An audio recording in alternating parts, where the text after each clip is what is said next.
Ladies and gentlemen, we've got another superb panel. I'd ask them to come on up at this point, if they would, on a topic that I'm going to make a bold prediction about.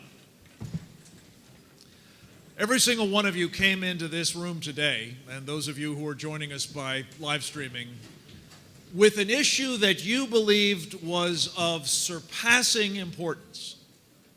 The most critical thing for our country, for our future.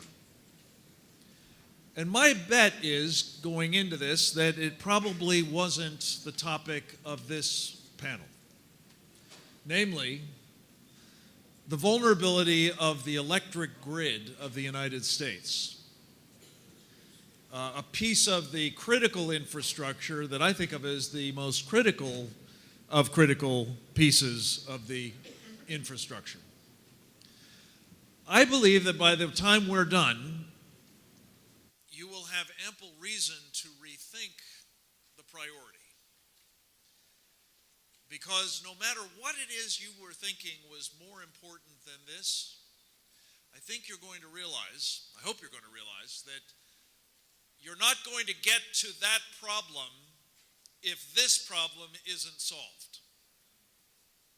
Without power, we don't have the opportunity to address the rest of the challenges that we're facing, and they are many.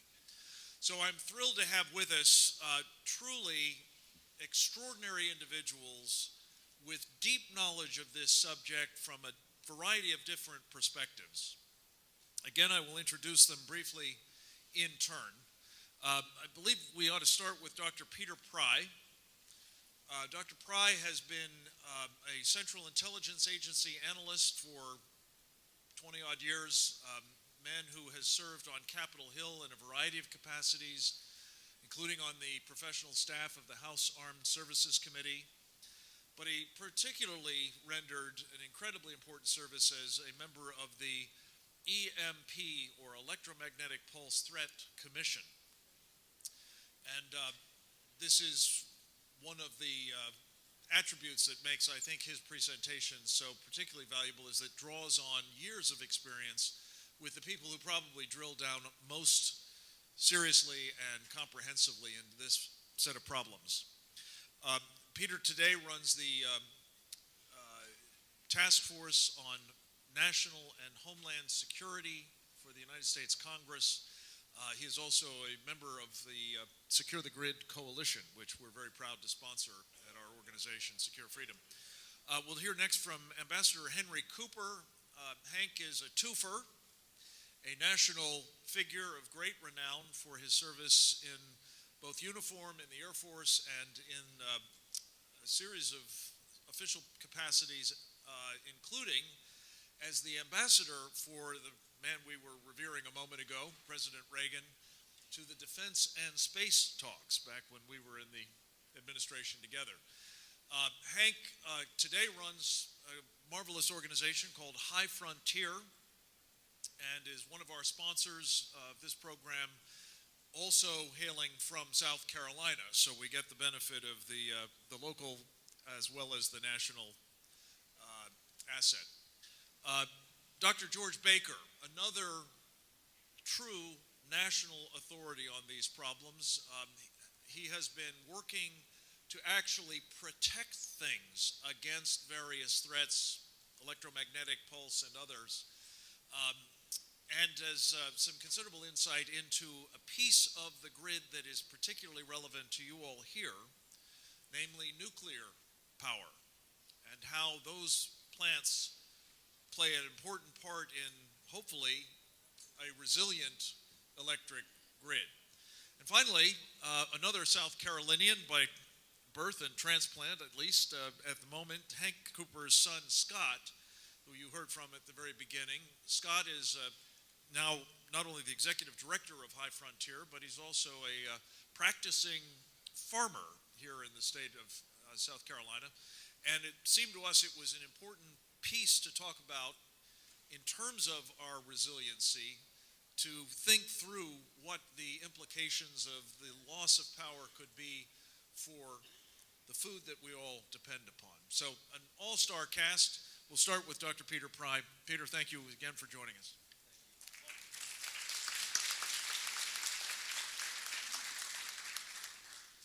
Thank you for that introduction, Frank. Electromagnetic pulse. Let's put on the first view graph, please. Yeah. I'm going to talk about the electromagnetic pulse and other threats to the grid, and I'm going to apologize in advance to you because I have to run through this in 10 minutes in order for us to stay on schedule. But the point of my briefing is that these threats are not just theoretical. They are real, and they've been happening over the past 2 years. They, in fact, pose an imminent threat, and it is the greatest threat to the United States and to Western civilization, yet it is very little understood.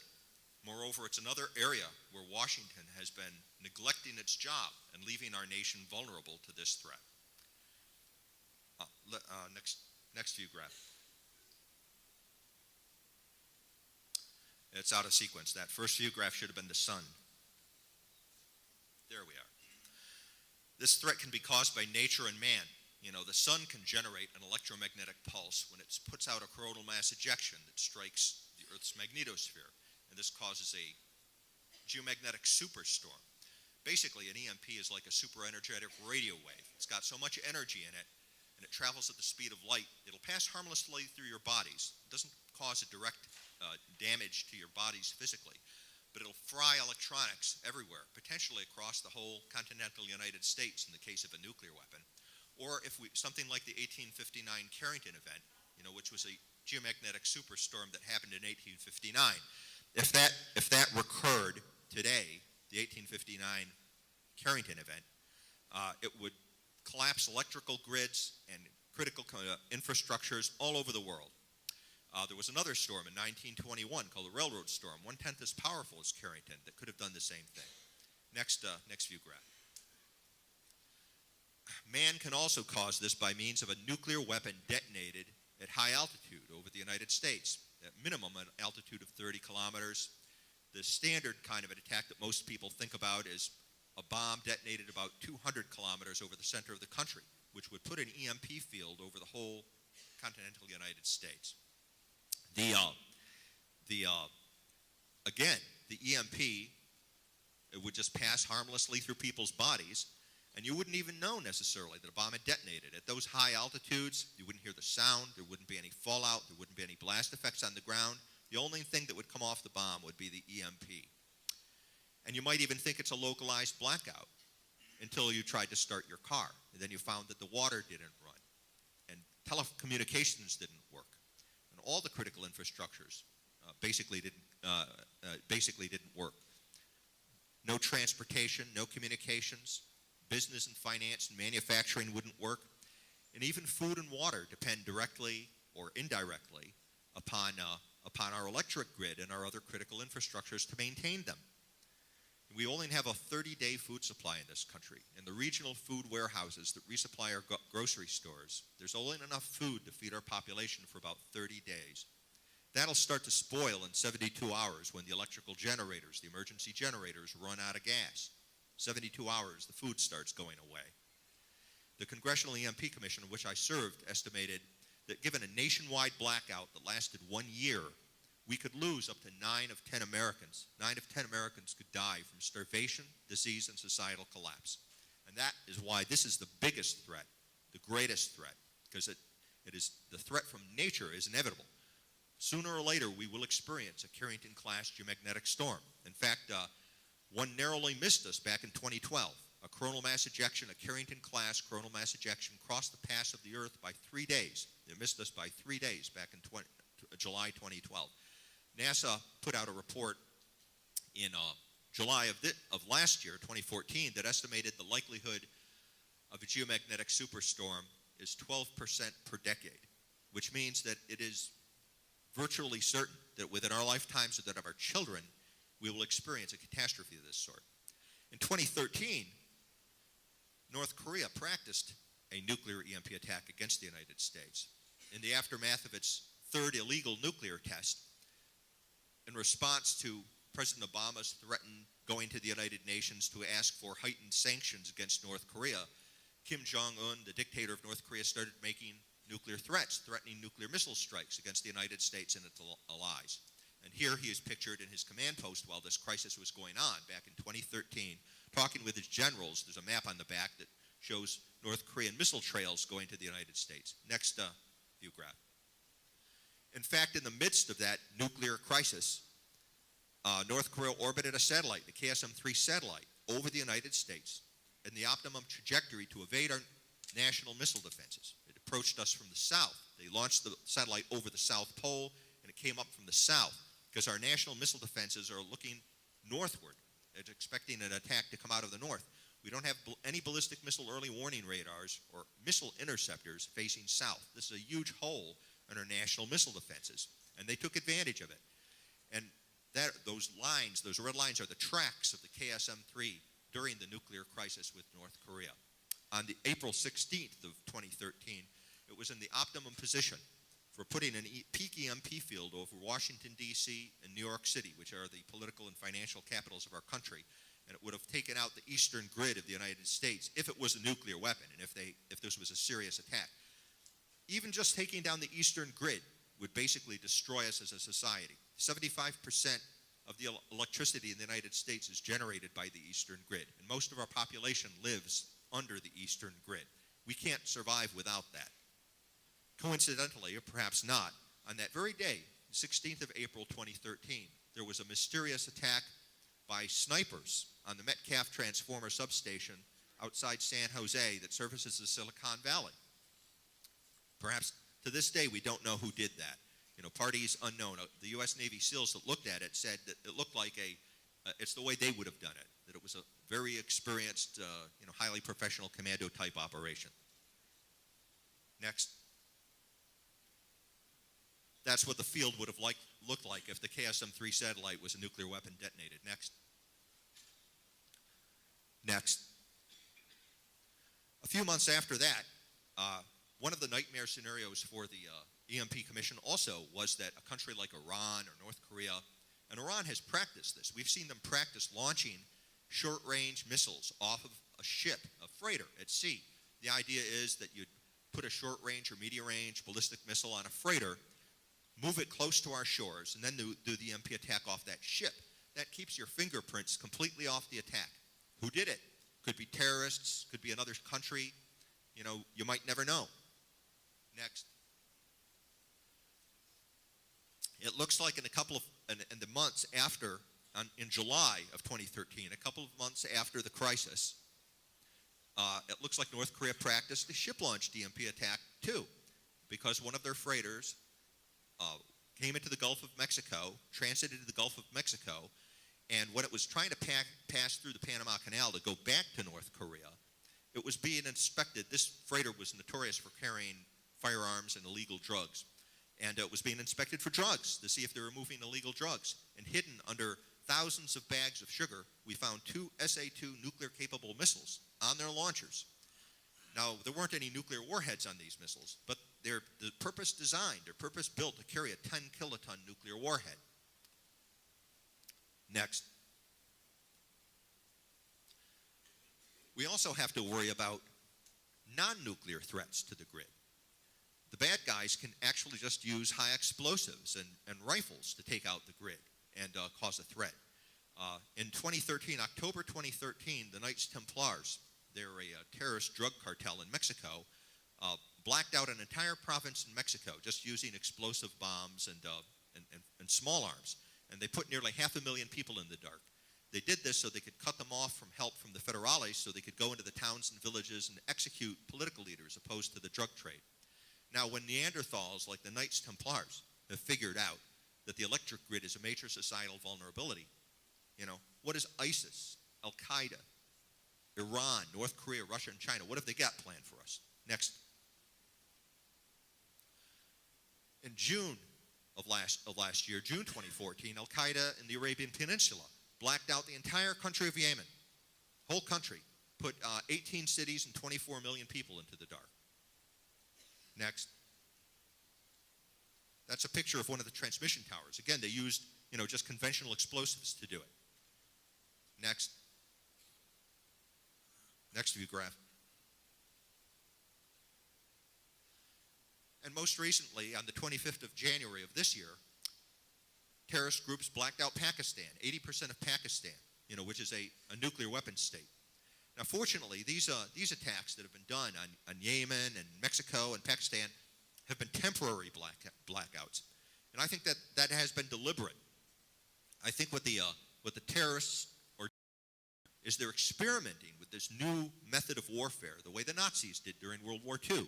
They used the Spanish Civil War, and they used military exercise to experiment with the Blitzkrieg, which was this revolutionary use of combined arms, a combined arms operation, using armor and air power and fast-moving infantry to see if they could overcome the antiquated strategies of World War I and restore mobility and achieve a decisive victory, what the Russians call a revolution in military affairs.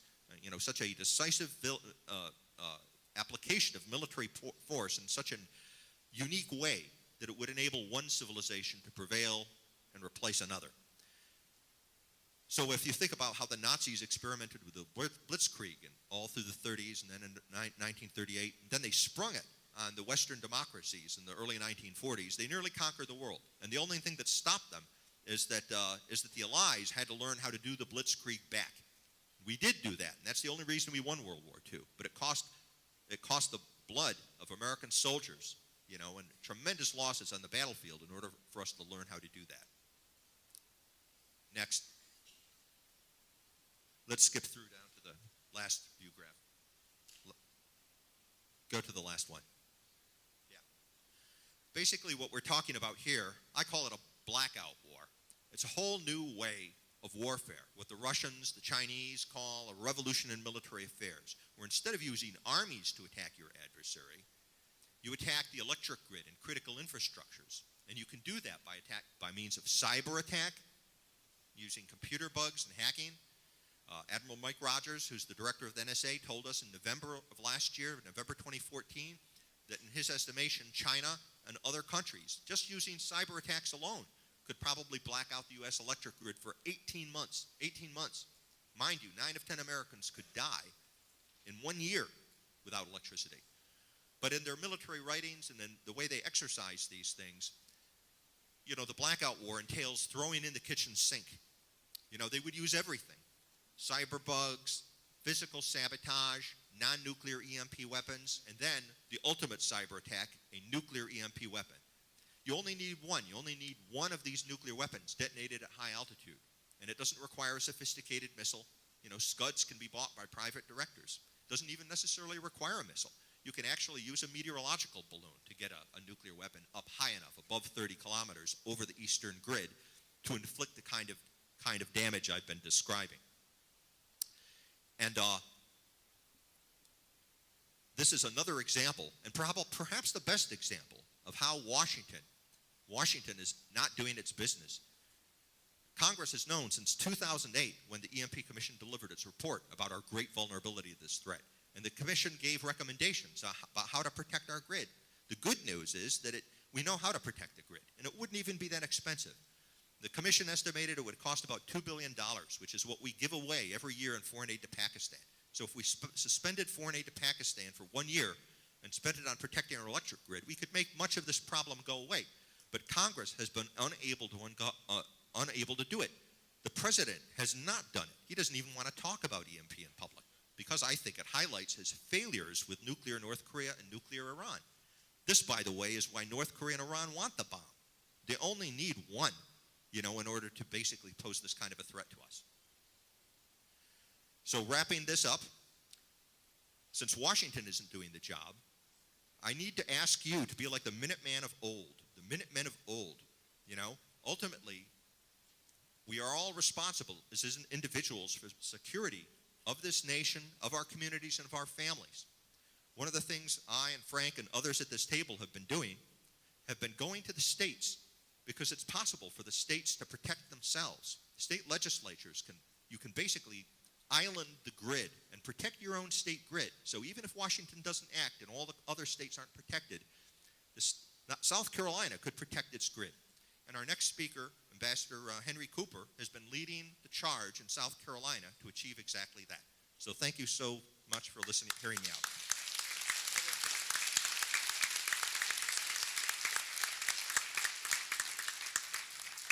Ambassador Cooper. Just in case I need it. Thanks, Peter.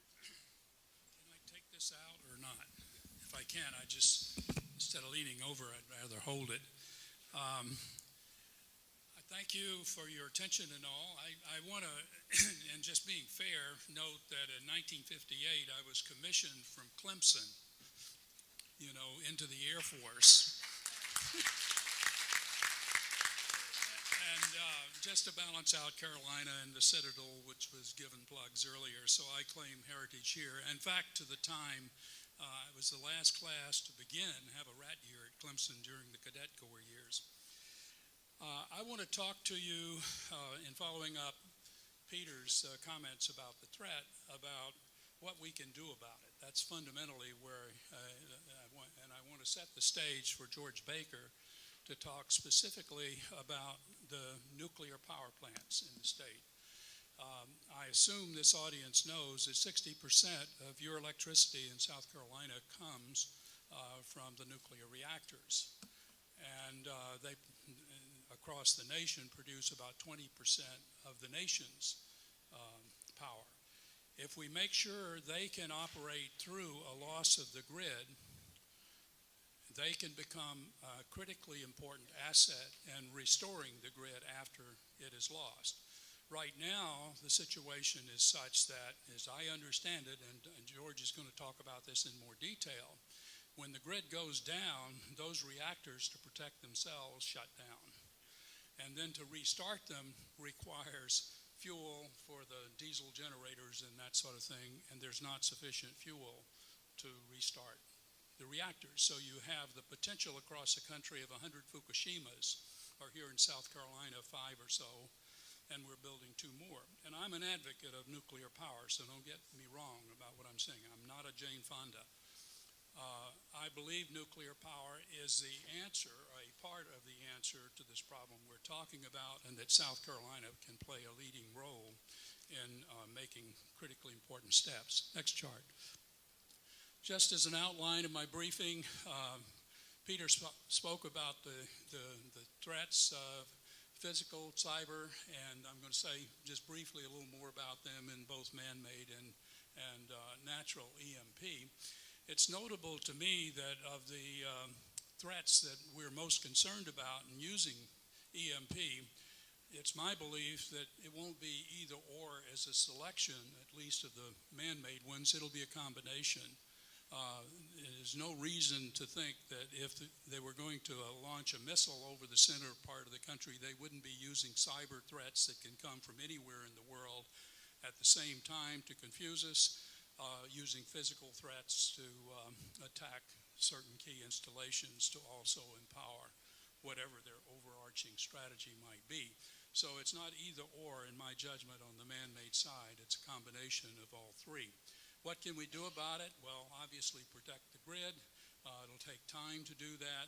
For the missile threats that Peter spoke of, missile defense is part of the answer, and we have major holes, as he mentioned earlier. And I want to talk about the role South Carolina can play. The National Guard is critically important, in my judgment, in dealing with this issue, and the Adjutant General's office in the state of South Carolina in particular is where I think the charge ought to be placed for dealing with the issue. The power reactors, to ensure they can operate through, and then you are the critical element of the solution to make these things happen. Chart. Now, this is just the Metcalf, to illustrate the Metcalf facility. It's a wake-up call, in my judgment. John Wellinghoff, Peter didn't mention this, in an interview, I guess, with the Wall Street Journal, revealed a serious study done by the Federal Emergency or Energy Regulatory Commission that indicated there were only 9 critical substations that, if they were attacked as Metcalf was and taken down, the entire grid could be taken down for 18 months. So, and the other key thing is these are identifiable. You can work it out. So one of the bottom lines is, in South Carolina, make sure that the South Carolina substations are not one of the 9. And there are people in our universities and so on, the EE departments and wherever, who should be able to figure out where those weak points are. And we should make sure that they don't exist in South Carolina. Design the grid around them as best we can. And we need an independent authority, I believe, to assure the security of all of these. And as I said, I would focus that in the Adjutant General's office in South Carolina. Note, there's some 55,000 substations. All of them are not major ones, but there are 55,000 around the nation. Only 9 critically identifiable ones could take the entire grid down. Next chart. Cyber attacks. Interesting about cyber, I already mentioned, they can come from anywhere. Cycle, in fact, a serious cyber attack approaches you. You don't know where it came from necessarily without a detailed analysis. It traces all the intermediate steps that the attack could go through. What can you do here in South Carolina? Well, again, I believe this is a charge not necessarily for the advanced studies in universities, because many of the hackers don't even bother to go through the university system to gain the skills to do this. But how many of you know that at Fort Gordon in Augusta, you've got the Army Cyber Command that's being stood up, and you're going to have industry moving into this part of the country to deal with this issue? There is a major NSA facility at Fort Gordon, and that's the nation's repository of the greatest capabilities in dealing with this problem. So location, location, location, like in real estate, could make a difference. And if you're wise in how you invest your time and your resources and your political acumen to force things in the right direction through your elected officials, maybe they can work these problems, begin to work them here at home. As I indicated there, all the major nation states have these capabilities. Iran and North Korea, we know from recent publications, are working the cyber problem. And of course, even terrorists can employ them. Next. Next chart. Okay, the man-made nuclear EMP. He already mentioned these issues earlier. The one thing I would add to this, to what Peter said, he asserted it so, but I want to echo that. At one point in my career, I oversaw all of the Air Force's strategic systems, including their hardening to EMP effects. And in fact, the events in Hawaii, illustrated by this newspaper on the left, when we didn't discover EMP, but we did discover how important it was, made that subject a very highly classified subject, because our strategic systems associated with assuring we could retaliate if the Soviets attacked us were vulnerable. They were critically vulnerable. We spent a lot of money over a fair number of years to assure that these systems were hardened and to maintain them in a hardened configuration. And that's a challenge, but it's a challenge we understand, we know how to do. The fact is, though, that we didn't do this for our critical civil infrastructures, including the electric grid. So the grid as a whole is vulnerable to EMP. A subject we have understood now for over 40 years, 50 years, I guess, about. And we know how to deal with the problem. And as Peter says, it's an affordable issue. It's a political problem of dealing with the problem. And we need to get this word to all of your representatives in the state. I will say we have at least one representative who really gets it. And if you got the handouts, the letter from Jeff Duncan, who is our representative in the 6th District, I believe it is, 3rd District, whatever. He's a Clemson man too. But he's a member of the EMP caucus in the House, and it's led by Trent Franks, and they get it. And they have been trying to work the legislation in Washington now for 3 Congresses, unsuccessfully, because it's being blocked, I hesitate to tell you, but it's the fact, by the electric power industry, who basically don't want the government telling them what to do, and on the other hand, they're not doing what needs to be done. So we have this kind of a political morass that I think has to be dealt with from the bottom up. Again, this is a challenge for you. Let's see, I think that's the main thing I wanted to say about these issues. Next chart. I want to talk about the nuclear power reactor issue. This is a chart showing you that most of the reactors in the nation are in the eastern part. I don't have an overlay of the electric, what do you call them, the interconnects. Pardon? The grid. Well, the grid's the whole thing. There are 3 interconnects, though, of the grid. And we're part of the eastern one, which runs from the south up through New England. Texas has its own, of course. They always do the Lone Star thing. And then out west is the western interconnect. But you'll see most of these reactors are in what's called the eastern interconnect. They are potentially a hazard because unless we do something about them and the grid goes down, including for the natural EMP event, which has been stated, is going to occur. It's just a question of when, and orbital mechanics and whatever. We have no control over that. It's going to happen. It's just a question of when. And unless we deal with this problem, we'll not only have the food and all of that problem, we'll have radiation hazards. If you go to the web page, you can see the wind patterns that flow, especially during times like this, that move over the country. So I think it's critically important, frankly, that we deal with the reactors. I don't want to talk about the technical aspects of this because I'm trying to set the stage for George to do this. But I'm very interested here in the state of South Carolina to deal with this issue. I'm working with Les Eisner. Do you people know who Les is? He's former Deputy Adjutant General in the state of South Carolina. We're working with the people in the Adjutant General's office to do exercises. I hope to have one by late spring or early summer associated with the 263rd Air and Missile Defense Command. Bill Connor tells me he's associated with that command. Most of you may not. Well, I don't know. How many of you know about the Anderson command? Okay, well, not many. It's an important command for the whole country. They have responsibilities, for example, in defending the national capital region.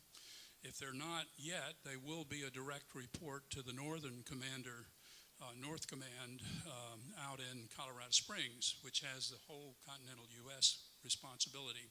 From the missile defense point of view, the commander there, which is a 2-star National Guardsman, is a deputy to 1st Air Force, which is located at Tyndall Air Force Base in Florida. That's a place I want to put a missile defense site, an Aegis Ashore missile defense site, to protect against the launches out of the Gulf. Today, we have no defense against missiles launched from the south, as Peter said. We have it in hand, means to provide such a defense. In fact, we're building them. We have a site, I think it's operational now in Romania that's been completed, and one will be in Poland by 2018, I guess it's to be. And if we can afford to do this for our friends and allies overseas, we can surely do it for the American citizens at home at sites, military bases around the Gulf of Mexico. Tyndall Air Force Base, which is 1st Air Force Base, 1st Air Force's location, is one of the prime sites I would want to see. I've been and talked with the people in Mississippi. Pascagoula is another site because that's where the Aegis ships are built. In addition to the site in Panama City, Tyndall Air Force Base, I think we need one somewhere in the southern part of Florida, and I'm also thinking about somewhere in Texas to put sites around the Gulf to protect there. Hope to make that happen. That's pretty much what I wanted to tell you. I believe there is a solution set for this problem that begins locally and works their way up. Are there people here associated with the electric industry? Just raise your hand. Okay. Bill, I know you are. I really want to figure out how to get inside their bonnets and how they think at the working level as well. it's turned into a political circus of sorts, and I think the citizenry, again, if they pay attention to this problem and basically demand that it be done. This is not a big deal. Somebody has said it's like giving up, I think it was Jim Woolsey, it's like giving up a Starbucks a year. For those of you who like your coffee, your Starbucks cuppy, to make this happen. And of course, they pass the cost on to you as a customer ultimately. And if you say it needs to be done, they'll be responsive to you, even if they aren't responsive to others around the state. Finally, I just wanted to say we need to have in the state of South Carolina legislation.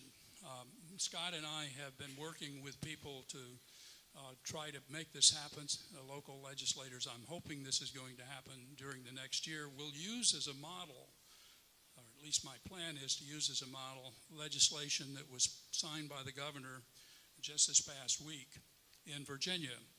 And sense of pride, my son Scott persuaded Bryce Reeves, who was a state senator there, to undertake this last year. He did, and it passed unanimously in the House and the Senate, the House of Delegates in the Senate in Virginia, and the governor just signed it last week. So at least now in the state of Florida, there is a demand, legislated, signed law that says natural and man-made EMP is to be taken into account in the emergency management programs of the state of Virginia. We'll see how that all works out, but that's an important first step. Thank you. Mr. Ambassador, thank you.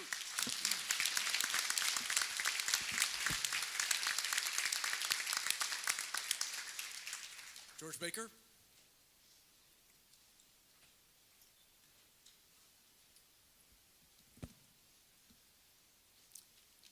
I want to thank Hank Cooper for inviting me to give a talk. The big point is a lot of people hear about EMP and it just looks like it's too hard because of the effects on everything, but we know it's not, and there are a lot of things we can do, and the costs are not prohibitive. So I'm going to drill down and talk about one particular aspect of the solution to the EMP problem, and that's a relook at nuclear energy and how that might be used to get us through, make sure that if we were attacked, that we could keep our infrastructures working. Next chart. A lot of people are not aware that in 2009, and this it's not coincidental that this was the same time the EMP Commission was working. The President's National Security Telecommunications Advisory Committee, it's called the NSTAC, was started by Bill Graham, who was the chair of the EMP Commission, issued some reports that talked about what they called LTOs, and the acronym stands for long-term outages, and these are electric outages, continental in scale, that have never occurred in the United States. And they were very much concerned from the standpoint of the telecommunications network, but they very quickly realized that without electric power, there will be no telecommunications, and they realized that probably the electric power grid was more vulnerable than the communications grids. The power grid is very brittle to these effects, where the communications grids are more malleable, let's say it that way.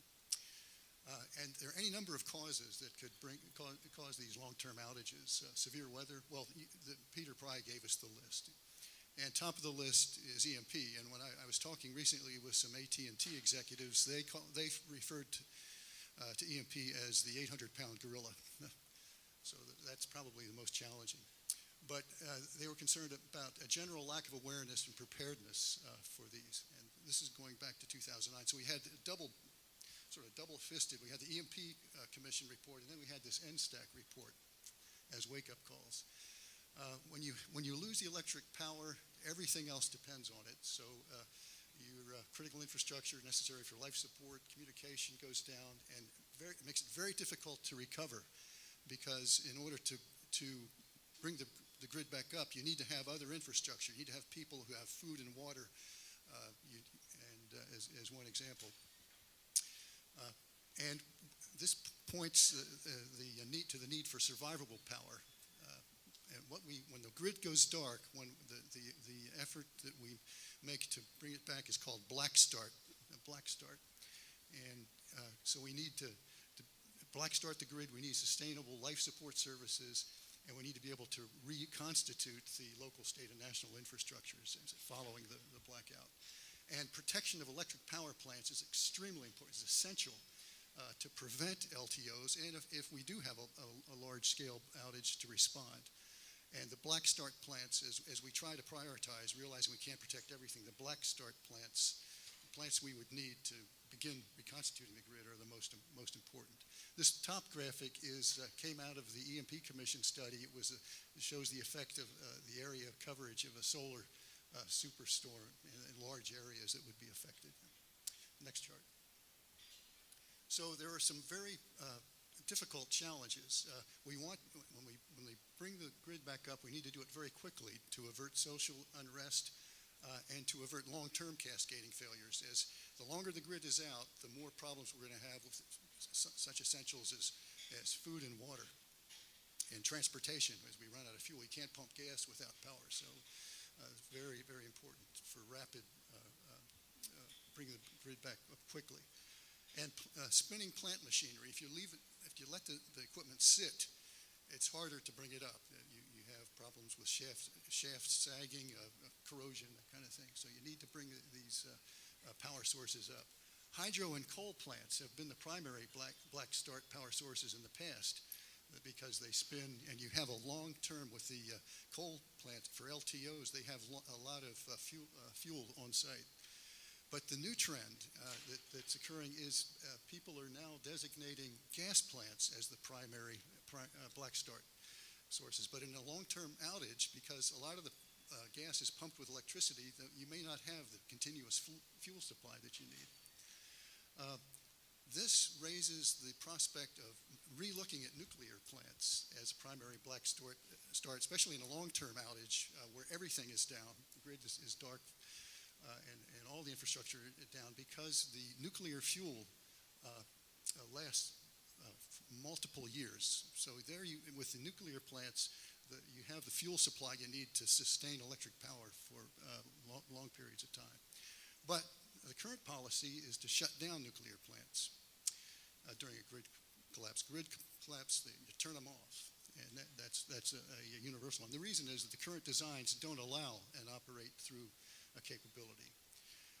And with an LTO situation where all the grid is black and you don't have off-site power, you can't restart the nuclear plants because you need megawatts of off-site power to bring the plants back online in most cases.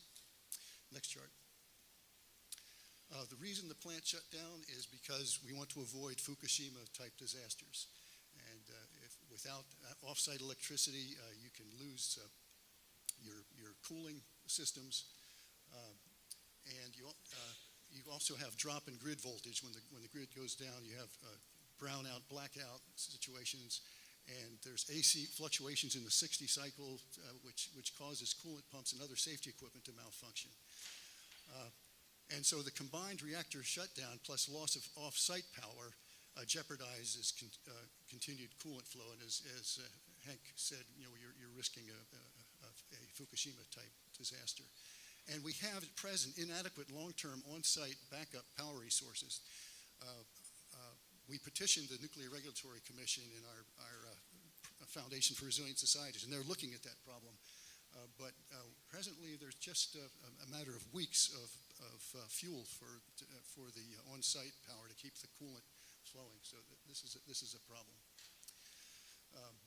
And it takes, especially for boiling water reactors, it takes tens of megawatts of power to restart. You can see that coolant pump there is 8,000 horsepower, and a lot of these plants will have 4, 5, or 6 of these coolant pumps. So it takes megawatts of power to restart these coolant pumps. Next chart. So what I have done, and this was it, actually Hank called me. I was on assignment. I was doing an EMP assessment in Pearl Harbor. And Hank called me and said, what can we do to what are some ideas to keep these plants running if we could, rather than shut them down and not be able to restart them for long periods of time. So idea is reflected in this notional diagram here, but if we can immediately isolate the plants from the grid to avoid the effects of voltage sag and AC frequency fluctuation, that will be important. And then this idea to design and install failover load banks, because when you lose the grid load, the generators just can't keep running. You have to shut down the generator and the turbines. They can't run into a no load situation. So if we had a controllable load bank that we could switch the generator load over to an on-site load bank, that would help. You could possibly keep the generators running. And then run the reactor cooling pumps and safety equipment using on-site power exclusively. Don't depend upon off-site power that will not be there. And as Peter and Hank have emphasized, the importance of protecting the plant equipment against this list of threats. Next chart. And there is one type of nuclear plant that is designed for black start. Even though the plants, there's only 4 in the United States, could be used for black start. They shut these down as well, but these plants are the most promising for sustained operation. These boiling water reactor design, it's called a BWR6. It takes less power to restart, and there's a plant in Ohio that actually has the necessary power on site to restart this nuclear plant. There's also an enhanced safety boiling water reactor design that's even better than the Perry plant design, and it's a prime candidate to avert these long-term, unable to operating through these long-term outages and with black start potential. And also, I don't want to dwell on this one, but there are also new modular reactor technology out there that is very promising. These plants self-cool indefinitely, requiring no operator action, no AC or DC power, and no additional water. So these would be prime candidates. And last chart. So there are major opportunities here in this state. South Carolina is more of your power is generated by nuclear than anywhere else in the country. And you have this nuclear infrastructure, providing 60% of your power. So a general nuclear plant shutdown is a major concern here. And we need to make sure that those plants can hopefully operate through, but at a minimum be able to be brought back online quickly. And the other good news is that for the first time in 30 years, we're building a nuclear reactor here in South Carolina, and that provides an opportunity to incorporate some of these enhanced protection and operate through engineering solutions. That's my pitch, and thanks for your attention.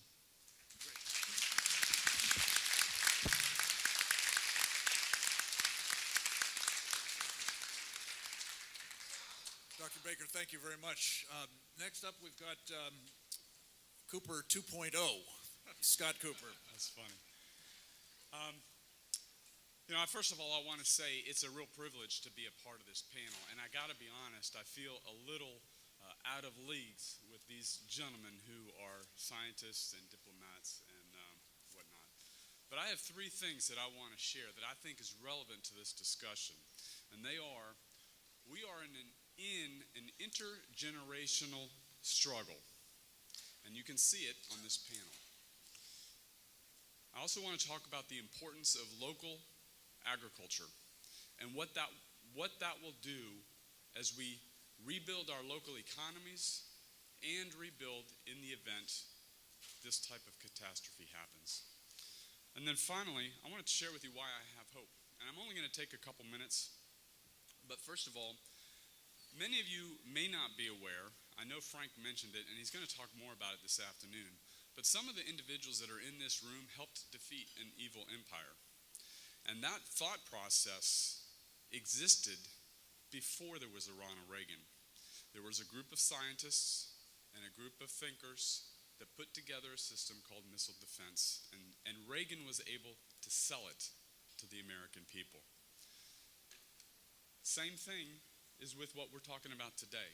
There are solutions to everything that we're talking about today. And this intergenerational struggle that we're in, we need to reach back from these guys and take to heart at the local level. I want to talk real briefly about the paradigm shift in agriculture. How many of you are concerned about your food supply? Okay, how many of you have studied what's going on with our food supply in industrialized agriculture? Okay, that is a bridge that we can build to a whole new group of people that we've been talking about building that bridge, and I was in San Francisco a couple weeks ago at an agricultural summit. Those people get it, and we're going to bring them on board. But I want to talk about local agriculture in an additional reason.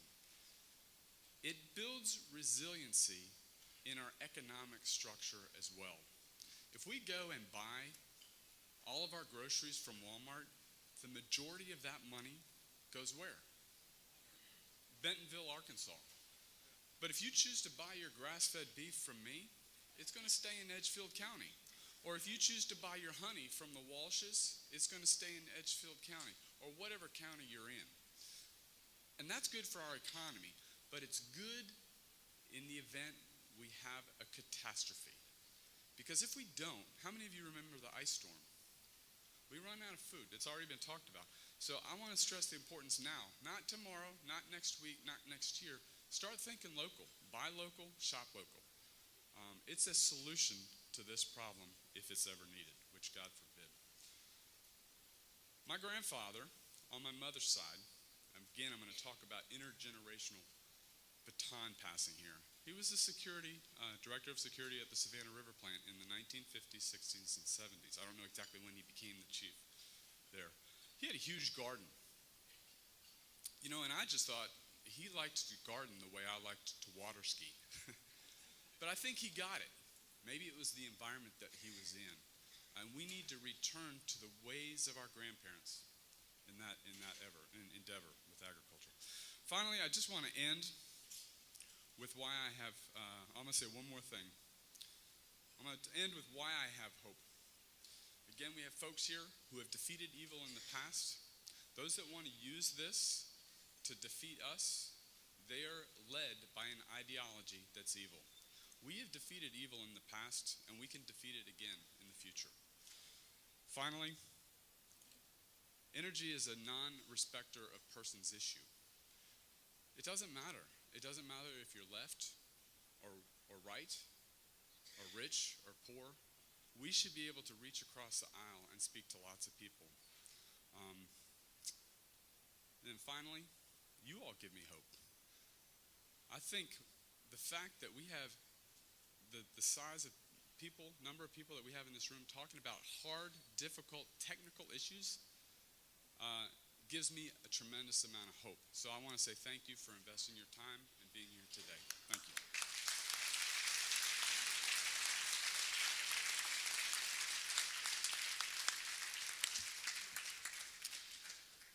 Thank you to you all for a very important input into what I hope will be your takeaway from this program. Again, as I emphasized early on, and I will continue to come back to, we're interested in seeing what can be done right here about these sorts of problems, and you've just had several very important suggestions about that. I just wanted to chime in, if I may, and maybe invite Peter to say a word as well. I've just come from Texas. I spent the week there talking to business people all over the state, as well as to two legislators in the Texas state legislature who have just introduced legislation to try to begin protecting that freestanding grid on really an emergency basis. And it's, I'm thinking, going to become a model, hopefully, for what we'll see done elsewhere. Hank mentioned some work that's been done with the help of this team in Virginia. We've had work underway for some time, again, with help from this team in Maine, Arizona, and Peter Pry, I particularly wanted to invite you to say a word about Florida, which you've been very active in as well. All for the purpose, again, of giving you something to think about if you have been persuaded that this really does make almost every other problem pale by comparison. and become part of the solution to this. So, Peter, would you like to say a word about the task force that you've been helping with in Florida? Sure. And I'd just like to emphasize, again, what Frank is basically saying is don't wait for Washington to solve this problem. Don't wait for Washington. The states, in Florida, they formed a Florida EMP task force, and they're starting to have meetings. I'm trying to see if that can be the first state that can protect its grid by executive order from the governor, as opposed to passing a bill, because that's the fastest way, and it's often the surest way, because governors have homeland security powers to deal with emergency crises that threaten the people within their state, and this is clearly one of them. Those who are interested in getting into greater depth about this issue, back by the coffee, I've left a stack of free DVDs. There's not many of them. But anybody that wants them is welcome to take those to get more education on this. And as conservatives, I would also add there's a political dimension to this issue that I think should appeal to conservatives, because I think we're all concerned about how our country is suffering under the fact that so much political power is centralized in Washington now, and particularly into the hands of a president. In the hands of a president, and the people in the states, we feel powerless, don't we? Well, here's an issue where we can step into the vacuum. It's a major national and homeland security issue, and perhaps by acting on this issue, if the states move to protect their people, it can restore some of that balance, some of the idea of federalism, which is what the founders had in mind, that all the power isn't supposed to be in the hands of Washington. We can take our own initiative. We don't have to wait on Washington. We can defend ourselves, our states, and our own families and communities without waiting for the disaster to happen upon us, because Washington is clearly asleep at the switch on this issue. Good. Let's go to your questions. Thank you, sir. Two quick questions and a comment. If you'd identify yourself, please. My name is Jim Bancroft. I'm from Rock Hill. Thank you. I used to work on peak power generating units for a company out of the Northeast. We both understand that for a black start, you can probably use something like that. But just my comment that I hope you guys act unilaterally and not wait for the federal government to make a decision on how you are supposed to harden your sites. I understand you've got to do some coordination on which site you consider to be the most dominant one. Your interconnections with the national grid, how quickly you can disconnect from the grid should a power surge come from an atomic blast or something like this, but I'm sure this is something you're already talking about. My two quick questions are, what is the minimum size of nuclear blast that you're talking about that's going to be effective at the altitude you're mentioning? Because I'm curious, is this a Hiroshima-sized weapon, or is this something like Tsar-Bomba that's going to be necessary to destroy the grid? And the second question I want to give is, how effective do you think the preparations are in building Faraday cages for their local devices at home? Is a Faraday cage something that you think is reliable? As I understand it, a EMP pulse is going to destroy every electronic component that it's going to reach, whether it's properly grounded or not, because half of that electrical charge is going to come from the ground. So I'll just walk away and let you finish. Great questions. Peter, would you like to start? Well, first, protecting a state grid wouldn't involve disconnecting your grid from radical surgery like that, from the larger regional grid of which you are a part. It would entail installing proven known technologies like surge arresters and blocking devices and Faraday cages, which are basically passive defenses, and they only become active when a pulse or an overvoltage from a cyber attack or a pulse from a nuclear weapon, is detected. And so basically the grid could continue to operate as it normally does, but by the installation of these technologies, it would protect you against EMP, the worst case cyber. The important thing is to protect against nuclear EMP. That's the biggest, worst, baddest threat.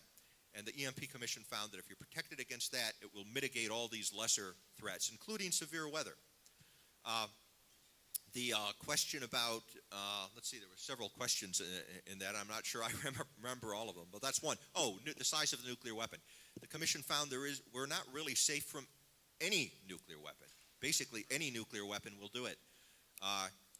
Even a crude first-generation weapon that a terrorist organization could produce will generate enough EMP, so that our unprotected power grid, which currently is utterly vulnerable to this, would be taken down. And as it happens, however, there are nuclear weapons of special design. They're called super EMP weapons that are purpose designed to make extraordinarily powerful EMP fields by producing gamma rays. They don't require a high explosive yield. The Commission thinks this is what North Korea has got. And if North Korea's got it, Iran might get it too, because they are strategically cooperating. They have they are allied by treaty. On the prepper issue, how effective would be a Faraday cage? These things can be effective. It's not hard to build a Faraday cage. You know, if you get a metal garbage can with a tight-fitting lid, you know, and put what you want protected inside of a plastic bag, that can be a serviceable Faraday cage, actually. There's lots of things that can be done. It's not true that you need to have a pre-1970s automobile, by the way. I mean, for $150 and the use of ferrite tubes, you could probably protect the family car by, from EMP. So there are very cost-effective solutions that can even be done by individuals. Any preparation is good preparation. Other comments? Hank? On the Faraday cage, is this thing on? Speak right into it, though, Hank. The problem with the shielding over the years that we worried about on the military systems, the shielding works. The problem is maintenance. And because if there's a leaking path for the EMP pulse to make its way to whatever it was you were trying to protect, wires that could be the way or whatever, then of course the shield is compromised. And maintenance turns out to be a very big deal. Hardening is part of the problem, but maintaining a hardened facility, I think, is critically important, and Especially as they're needs to be learned. upgraded. Yes, You wind up especially having all as they're kinds of uplate. things happen. I mean, it's an anecdote I like to give, but back in the 60s when we were just getting started worrying about hardening our Minutemen sites, the ICBM sites, we found that, the crews out there, to make them look nice, painted the shield to make sure it looked pretty where the door closed, and of course broke the shield. So even though they were designed, upgraded actually, to be hardened, they were not maintained that way, and we ended up programs to go back and check that along the way. One other thing, you mentioned what you can do here. South Carolina has another option for thinking these issues through, and is my understanding that there is a simulation facility for the electric grid now in Charleston. I think it's at the Naval Yard or whatever it's called. I'm not quite sure. The folks at Clemson, I went by and talked to the EE department and the people who are in charge of working that issue. Folks at Clemson I know are engaged, and folks at Savannah River Laboratory are engaged. And this is a perfect place, in my mind at least, to try out ideas of what you can do in hardening various things, use the power of the computer in the same way we did to study nuclear weapons effects, first principle calculations, to understand what you can do to harden what's out there and minimize the trouble of the path to a hardened system. George, any? Yeah, just a couple of fast observations. The EMP fields are very, very weakly dependent upon yield. For instance, if a 3 order of magnitude increase in yield only increases the electric field on the ground by a factor of 3. So even an entry-level nuclear weapon will give you a appreciable EMP over smaller regions than a megaton class strategic weapon, but still you get roughly the same field levels. On the Faraday cage problem, the problem I see with the prepper, some of the prepper implementation is they put the system in a Faraday cage, but they forget to protect the wires. Right. So any penetration into that cage, you have to put a voltage surge arrestor on the penetrating wires. Yes, sir. Thank you. My name's Ken Bear. I'm from down Aiken Way. And I want to talk to the panel because some of your slides are dated. I operated the Donald C. Cook Nuclear Plant in Michigan, was licensed. I'm certified to operate 765,000 volts and have had my hand on it and done it. I wouldn't have mentioned the FERC, the FERC in your slide, whosever slide it was. The Federal Energy Regulatory Commission, 5 commissioners picked by the president, by the way. What is more political? No. A lot of people in this room may not be aware. And by the way, while I'm on the subject of the people in this room, don't be intimidated by some congressman or some technocrat. You don't have to know everything. You don't have to know everything. You just have to care. Amen. You just have to care. It's your country. It's their country too, but it's also your country. Don't be intimidated by this stuff.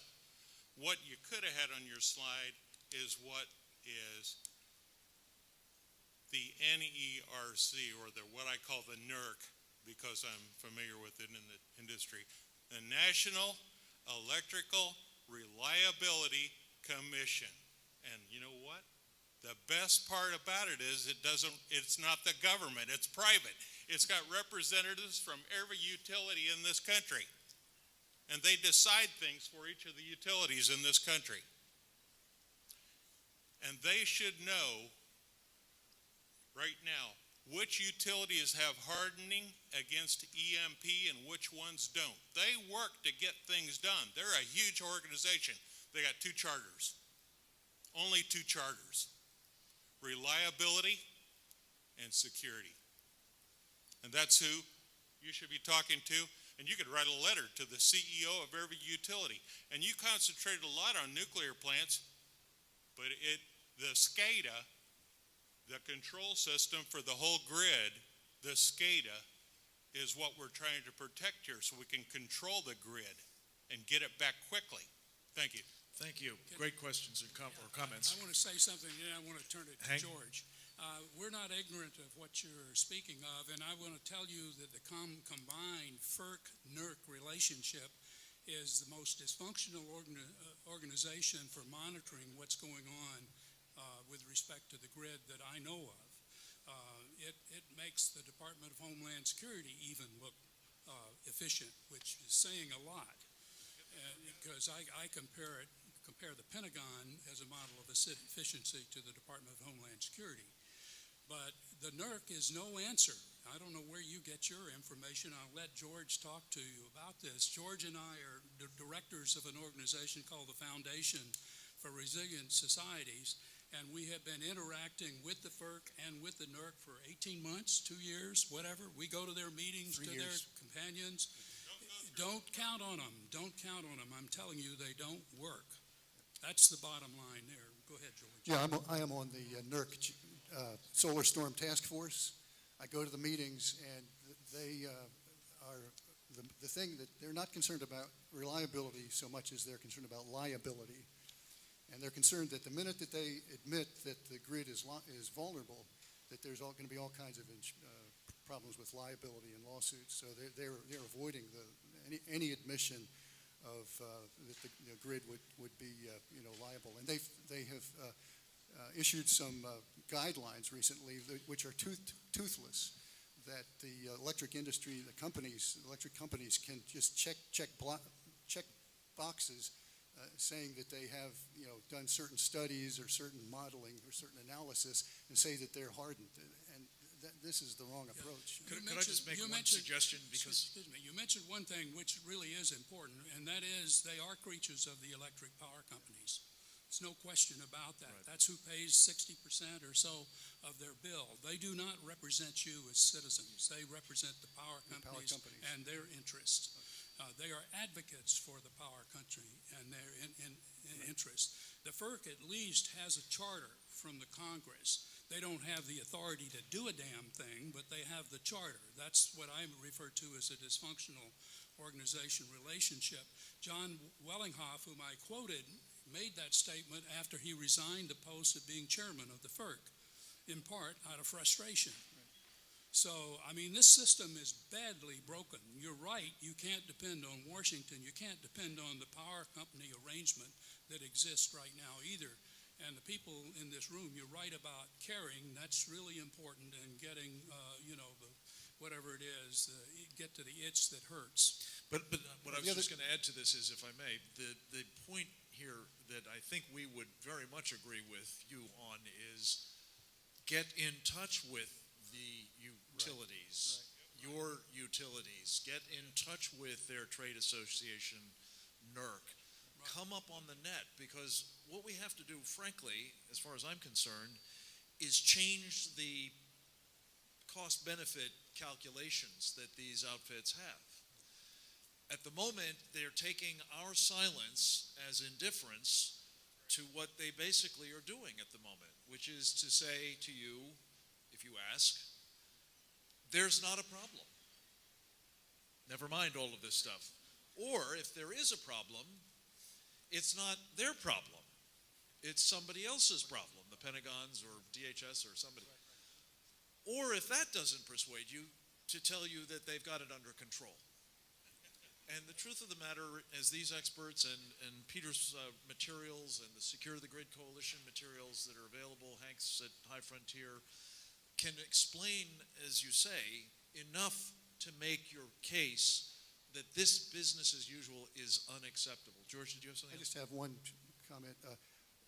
Virtually none of the grid is protected. Just recently, within the last year, there have been a couple of power companies who have decided to protect some of their critical control plants, but this is, the grid as it stands now is totally unprotected. Next question. Hi there. My name is Hannah Shattuck, and I'm actually here all the way from Honolulu, Hawaii, and I promise you we still think he's from Kenya. But aside from that, We're glad you came. thank you. I'm glad to be here. First of all, I'd just like to thank you, gentlemen, for speaking, for listening, and for giving us your wealth of information. It's an honor to be here amongst so many patriots, and this presentation has definitely given me a sense of urgency, especially for my state, because this is so relevant. And even hearing about 1962 Starfish, I believe, was the operation you spoke about. But I just think about how crippling this would be to my state and to the people in it because of the way we live on top of each other. And I guess what I would just ask is direction. As the future of this country, I stand here as the millennial that is going to inherit this country, or whatever's left of it. And I want to know what I can do right now. Good for you. Peter? Remind me who the governor of your state is. And unfortunately, it's David Ige. Okay, it's not the. I was hoping. Who was the governor before? Linda.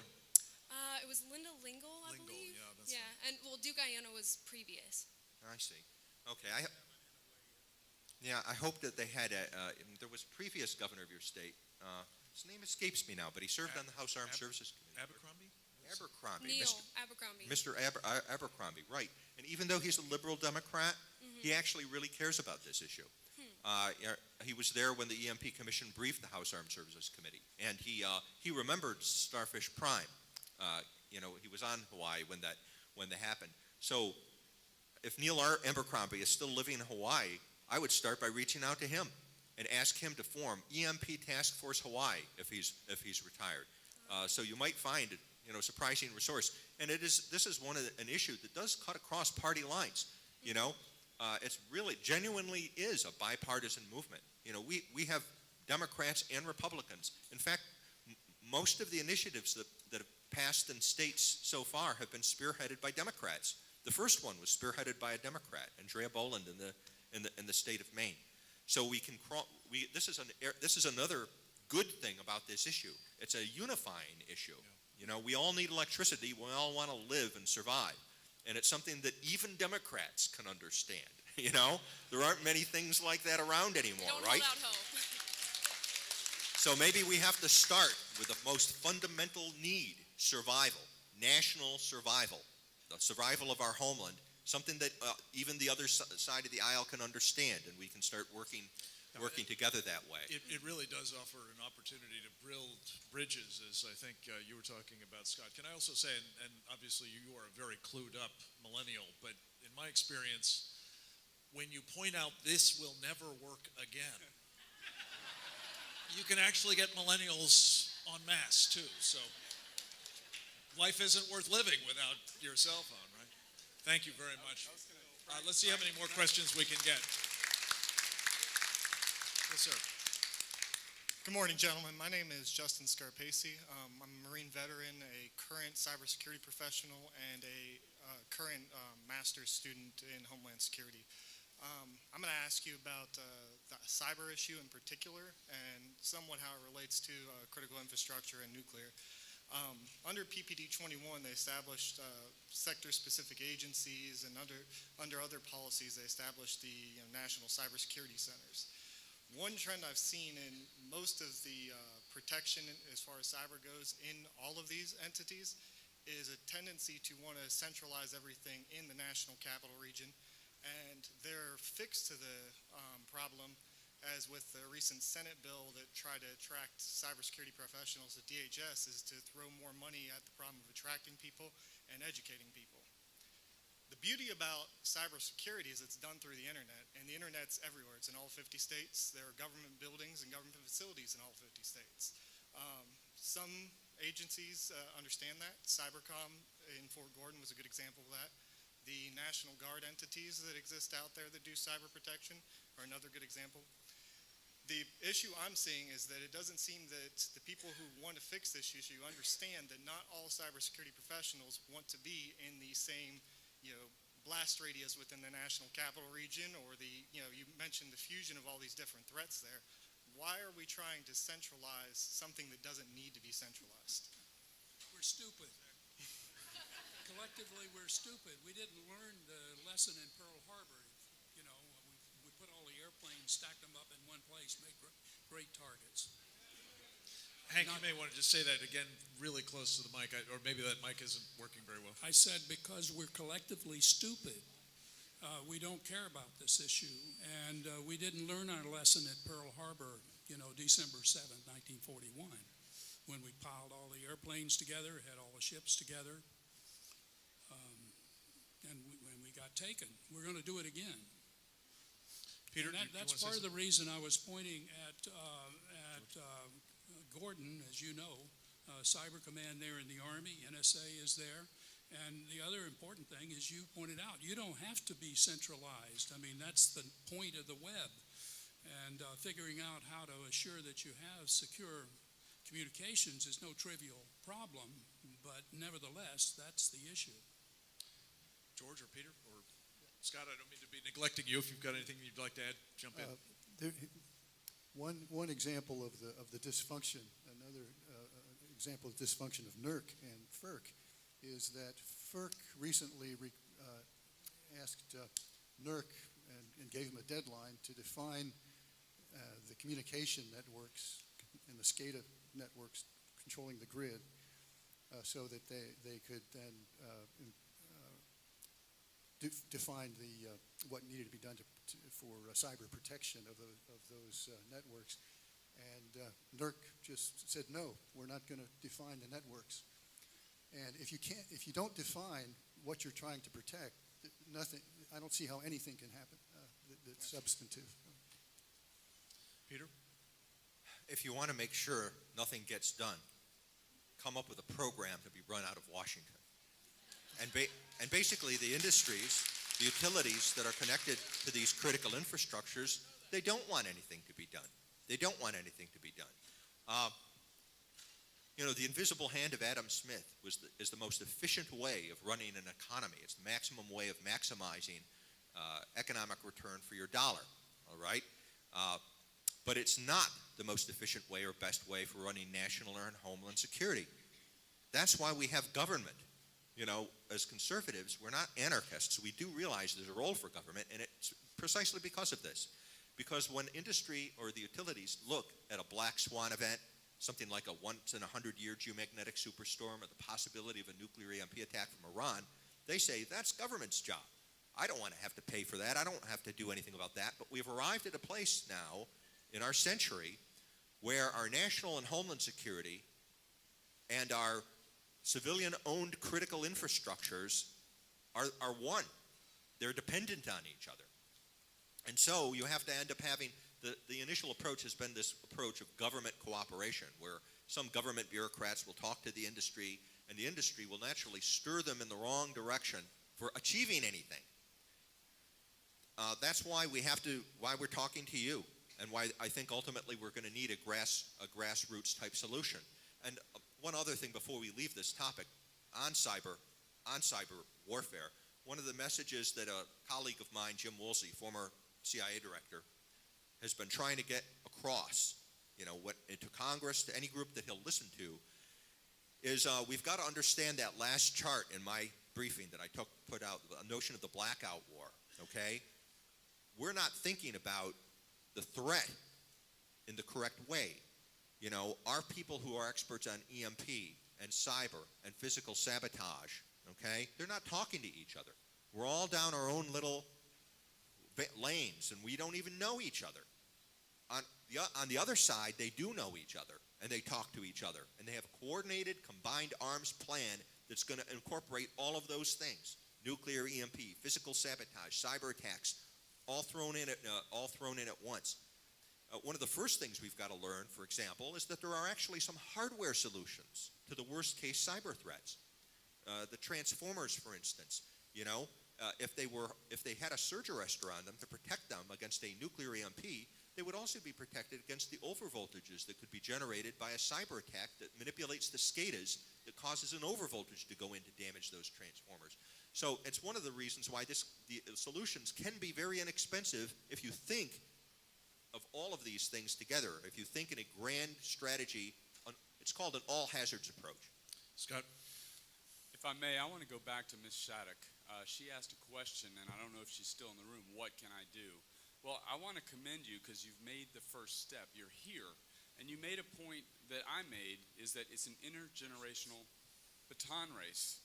Her mother, Suzanne, is here and brought her here. So I want to give us each a challenge. And Representative Clemens, is that your son? We need to engage, each one of us, the next generation that we're responsible for, and get them engaged in this movement. So I want to say thank you to the Shaddocks for having the next generation here. Thank you. We're going to get these two questions in, I hope. Go ahead. Well, my name's Cliff Corley, and I'm from Columbia, and actually you just said what I wanted to say. I mean, there was a comment earlier from Admiral Lyons. He said that, you got to believe in Americans' greatness. And, we're not teaching our kids, and that's the problem. If you look around this room, and I ask how many people are over 35 to raise your hand, we wouldn't have a lot of hands raised. And so, I appreciate you guys here. This is my first time I was invited. I'm very encouraged. Conrad, thank you for your service, man. And but Scripture says that we're to talk to our kids and we're to teach them diligently when we sit with them and when we walk with them, and we, just teach them. And we're really, and I have 4 kids, and I will confess to you, I missed out on a lot of that myself. So just thank you for coming, man. And thank you, gentlemen. And may God bless our country. Good. Amen. Thank you.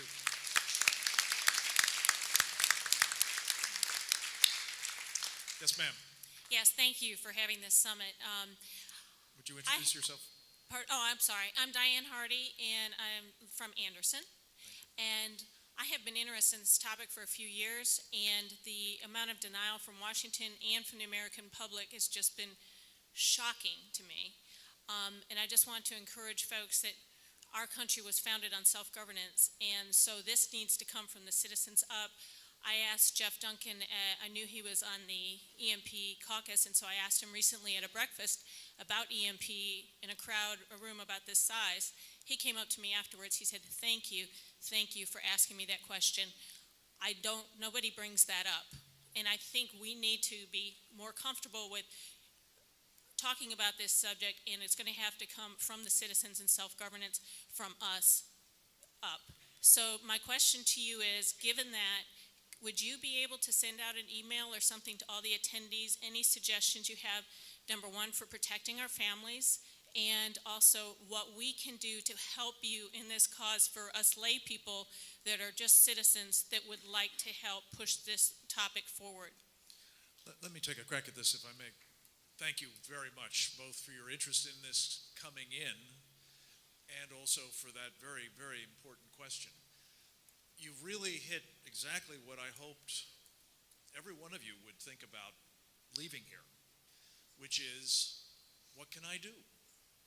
What can I do And there are lots of things, and we will be happy to send material to you all. I think we've got your email addresses. If we don't, we certainly would like them before you leave, so we'll make sure there's some sort of sign up outside. But one thing you can do, for sure, is just what you did with Jeff Duncan.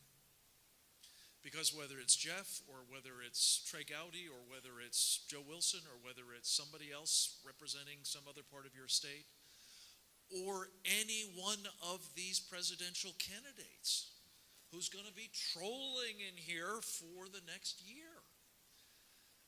And it's not like they don't want to see you.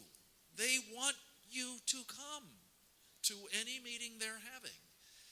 And trust me on this. If you do what you did, you're going to ensure that they are smarter about this than they would otherwise be. You're going to put it on their agenda to do something about it, or at least to talk about it. You'll have a chance this afternoon, I hope, to have an opportunity to test this with a couple of the guys who we think will probably be presidential candidates. We're told are going to be presidential candidates. Talk to them about this. It's a small thing, but you never know how much of a ripple effect it can have. Because, well, Jeff happens to be pretty clued up about this. He was just happy because you were talking to his constituents about something he knows is important. I'm talking about people who probably don't know a fraction of what he knows about it. And could I just ensure that you're aware we have an asset or a resource for you right here. It's something I've found to be profoundly useful, whether it's with these elected officials or would-be elected officials, or whether it's with your friends, neighbors, family members, anyone who might be disbelieving on the kinds of things you heard from this experts today. It's called guilty knowledge. What the U.S. government knows about the vulnerability of our electric grid, but refuses to fix. And I think we've got copies of them outside. This is a little compilation of just the executive summaries of 11 different studies that the federal government has either done itself or had commissioned by others to do. And whether they looked at the physical sabotage problem that Peter talked about, that Metcalf substation attack and others,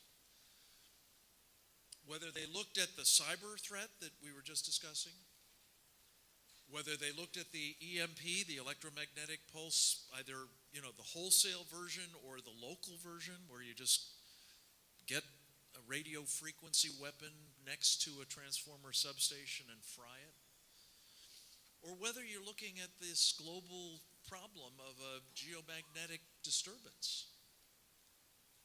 Every single one of these 11 studies came to the same conclusion.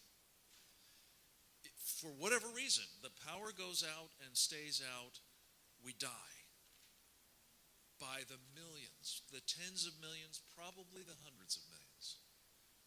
It is truly a nation-ending problem. So it may seem like a small thing to just be talking up with neighbors, friends, family, business associates, or people who want your vote. But trust me, especially if you feel the confidence that this book can give you, and Peter's books and the work of High Frontier, Secure the Grid Coalition, you will move the needle on this. And I think it will make all the difference. You're away from the microphone, so you're going to have to really speak up. I'll repeat it.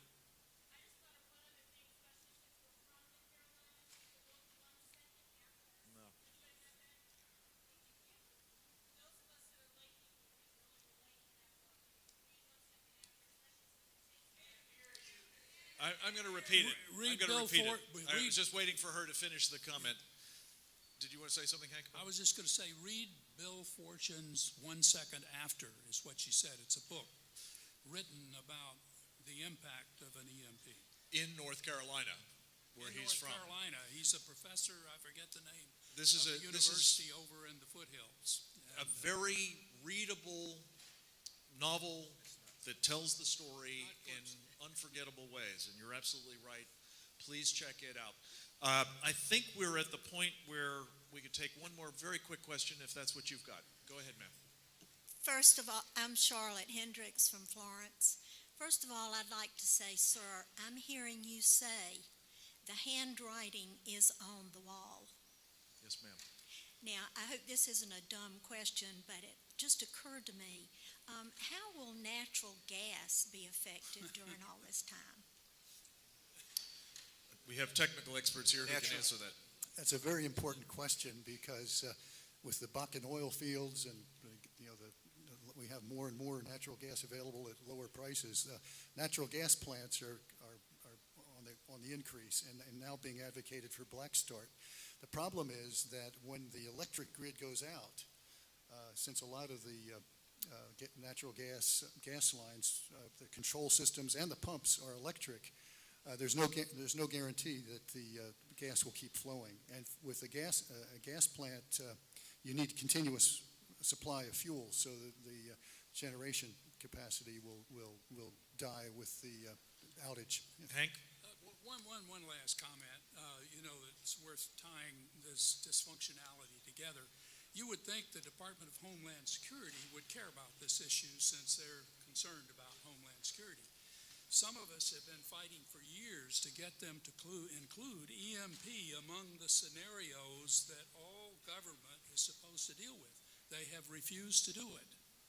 They don't include it, perhaps because they don't understand what to do about it. I don't know what their reasoning is, but they do not include EMP among the scenarios that both federal and local agencies, state and local agencies, are supposed to deal with.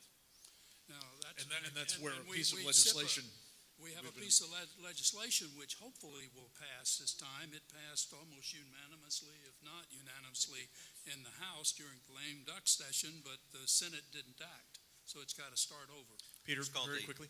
Critical Infrastructure Protection Act. That's another thing, is to ask your congressional delegation to support the Critical Infrastructure Protection Act, or CIPA, which did pass the House unanimously back in December, but we ran out of time in the Congress before bringing it to a vote in the Senate. And one other comment on the problems with natural gas. You get electrical arcing in a nuclear EMP on SCADA systems and pump systems that can cause natural gas explosions. There have, in fact, been gas main explosions that have been caused by radio frequency effects, not nuclear ones, but just radio frequency effects off of like a ship's radar and things of that sort. So you could have nationwide, massive firestorms in cities and things of that sort if you're trying to depend on natural gas. It's not one of the better solutions. One last thing of how you shoot yourself in the foot. My understanding, and again, George can correct me if I'm wrong, but probably the coal power plants are more viable than any other. Guess what we're shutting down? Yeah. And by the way, this is really a place where there's another common cause to be made. I don't know how much of your grid here is dependent upon coal-fired plants, but I can tell you just coming from Texas, and there's an awful lot of other places, of course, where the impact is being felt as a result of the Obama administration's war on coal. If we can make the case that you don't want to get rid of the most resilient of these generating systems until you've solved the larger problem, we can buy some time, and I think that's an eminently sensible thing to do. May I just tell one quick story, because it may help you relate to some of the problems that we're talking about. Hank and George mentioned that they are involved with a wonderful group, and it's a terrific resource for you if you are interested in getting more knowledgeable about specifically this FERC and NERC and what's the regulatory capture problem and so on. But runs this group called the Foundation for Resilient Societies, and Tom came along with me and one of the other leaders of our Secure the Grid coalition, former Clinton Director of Central Intelligence and co-author with Peter Pry on any number of articles, Jim Woolsey, to brief former Vice President Dick Cheney about a little over a year ago now. And the Vice President, of course, had been a Secretary of Defense and then Vice President for 8 years, and he had a lot of familiarity with the problem, but he was very interested in getting a detailed update. Providentially, it happened on a snow day, and as you may know, in Washington, we don't do very well with snow, so we had lots of his time. He spent about 2.5 hours with us. But one of the questions that he asked was sort of a piece with what this lady's just closed us out with, which was, he said, we're sitting in his beautiful home, and he said, you know, just sort of on a lark, I put a generator, a natural gas-fed automatic generator in my home when we built it. But he said what turned out when his ticker went bad, that it was literally a matter of life and death for him, that the power would immediately and reliably kick in if the grid or his part of it went down for whatever reason, a storm or what have you. So he asked the question of Tom, how long would that natural gas continue to flow to ensure that, you know, he's got a new heart, so it's not a problem for him as was, but to ensure that we have reliable power. And the interesting thing, and this is where, I just hope you'll take this aboard, because I'm afraid we're doing a lot of this kind of thing. The coal decision is an example too, but Tom said, well, it depends, Mr. Vice President. We're in the process of upgrading the fuel system for the natural gas, and it may be already affecting your service area, but he said the old way we did it was we had turbines, as I understand it. Correct me if I'm wrong, George, but turbines that were fueled by the gas itself, and those things could run for maybe 3 weeks or so without power. But we're making progress now and putting electric pumps into the system as a modernization step, and it'll go away like that if the power goes down. So part of what's so frustrating about this, and I'm a newcomer to it relative to these guys, but frustrating, I think, to all of us is that A, we're not thinking seriously about something that matters so much, and B, we're rather blithely taking steps like smart grids now, which is a whole nother problem. In the interest of progress and managing power and giving back power and selling power and all that, we're actually creating infinitely more failure points in the grid than we had before, because every one of those little computers outside of your business or your home can fail catastrophically. So, very important question. We need to be smarter about these things, or we'll actually wind up with a stupider grid than we've got already. With that, we're going to pause